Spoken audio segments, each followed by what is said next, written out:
Guten Tag, ein Meister in Social Creativity. 7 Dinge, die wir von Jack White lernen können. You'll be relieved to hear that that's the last time I'm going to mangle your language today. In fact, if I mangled it so much, I'll now do that for you in English. So 7 lessons we can learn from Jack White, a master of social creativity. Now, one of the reasons why I'm at this conference is because of this. I love this brand, and I'm genuinely in awe of the advertising agency that's created its brilliant advertising over those 50 years we're celebrating today. But let's just compare VW with JW. And by JW, I mean Jack White, of the sadly demised White Stripes. VW was born in 1937, and Jack in 1975. VW has more than 500,000 personnel. JW has 1. VW has 125 plants in 27 countries. JW has 1 plant in 1 country.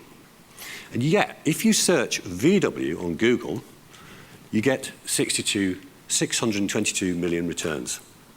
While if you search Jack White in his various incarnations, the White Stripes, the Raconteurs, Dead Weather, Third Man, and so on, you get 629 million returns. So I think it's safe to say that Jack has gone social. And if you're in any doubt as to what Jack's social creativity has got to do with business and how powerful a force it can be, then dwell on this for a second.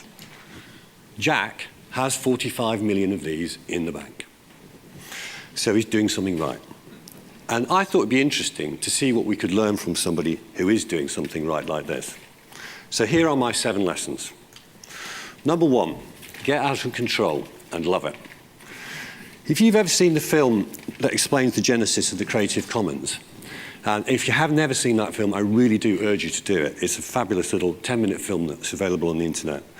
You'll know from that film that a musician called Steve McDonald laid an unauthorized bass track down on the White Stripes album called White Blood Cells. And he released the results of that onto the internet. Now, at that point, Jack could have sued him, but he didn't. He said, that is cool. I like being out of control of my work. And millions more people encountered the White Stripes in a new incarnation. His Grammy award-winning track, 7 Nation Army, became the unofficial anthem at the Tahrir Square uprising at the beginning of the Arab Spring. When Spain won the 2012 European Championships, if you listened at the final whistle, you could hear the fans singing 7 Nation Army too.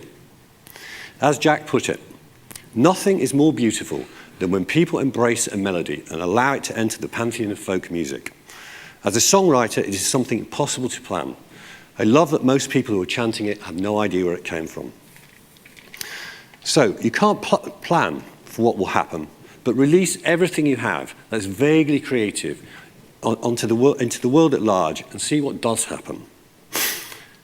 Number 2, weave mystery and myth. Was Meg, here, drummer in the White Stripes, Jack's sister, or his wife, or both? No one knows. Is he really divorced from Karen Elson? Has he already remarried? Before Jack was a rock star, he was an upholsterer, and he recorded a single. He got it pressed on clear vinyl, and then put 100 of them inside the armchairs that he was repairing. And no one knows where they are. There's 100 priceless Jack White singles out there, embedded in armchairs. Because they're clear, you can't even see them with an X-ray machine. So the only way to find out is to rip open your armchair. So perhaps there's one in one of your armchairs. When you get home tonight, rip up the armchair and see if you can find it. People talk about myths and mysteries, like Coca-Cola's secret recipe.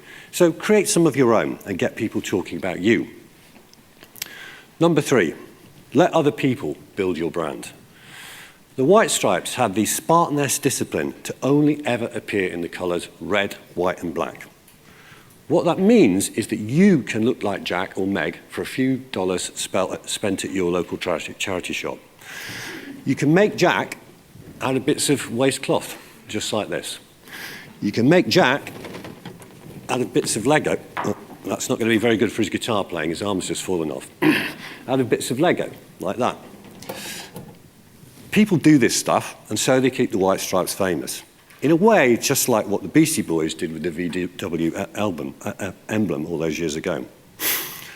Number 4, collaborate. Now, collaboration and crowdsourcing are very much marketing's terms du jour. But let's face it, 99% of what is sourced from the crowd is of interest to the person who created it and 7 of their 9,000 Facebook friends. When Jack collaborates, he does it with people who generate brilliance. Jack has played in 20 different bands, and he's produced more than 40. Jack's collaborated with the Rolling Stones, with Bob Dylan, with Jeff Beck, with Jay-Z, with the Smoke Fairies, and there's talk of him working in the near future with the Alabama Shakes. And if you like Jack, but you don't know who the Alabama Shakes are, go and buy the album. It's utterly brilliant. Collaboration keeps Jack fresh. It makes people talk about quite what he's going to do next. Find your own collaborators who will help you generate brilliance.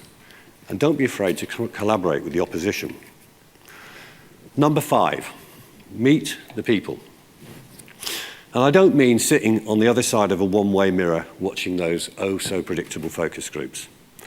On their last tour of Canada, the White Stripes stood at a bus stop, got on the first bus that went past, and played a concert on the bus, free for all those people traveling on the bus. The passengers joined in the song. The wheels on the bus go round and round, round and round, round and round. Now imagine being there, yeah? Utterly brilliant, mind you. If I'd been there contributing to the singing, it might not have been quite so good. People could have been rude to Jack, yeah? But he took a risk, yeah? It's scary meeting your customers firsthand because they might say something you don't want to hear. But Jack and Meg were prepared to fail, prepared to be embarrassed. And as a result, there's a film on YouTube about that bus ride, and it's been watched by millions of people. I recommend you watch it yourself. It's hilarious. Businesses, you, me, we all need to be prepared to fail, to be embarrassed in front of real people, because we'll learn from it.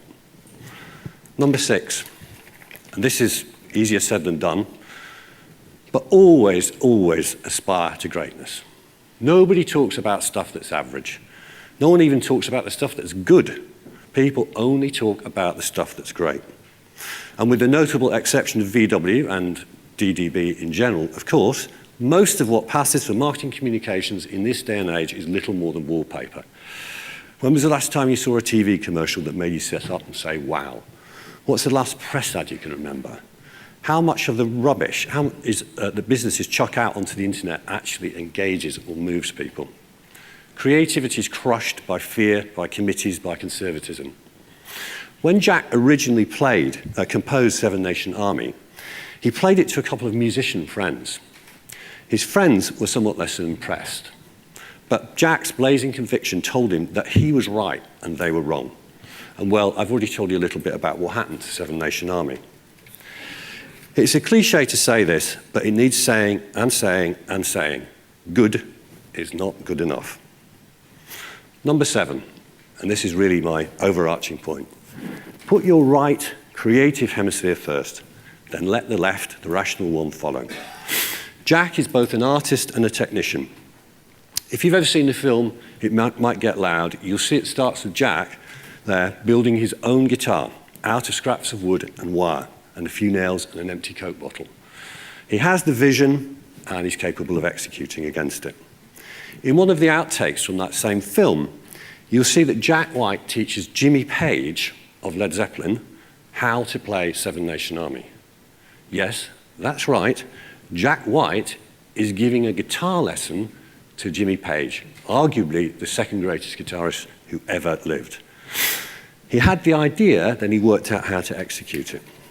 Too many businesses let the left hemisphere dominate. At best, they try to bolt creativity onto the side. They have workshops. They have dress-down Fridays, God forbid. They attend conferences, dare I say it, a little bit like this. But creativity is an afterthought. And as Bill said, creativity is the most powerful force in business. So like Jack, start with the creative hemisphere and then deploy the rational one in harmony. And who knows, you might end up with a harmony like this.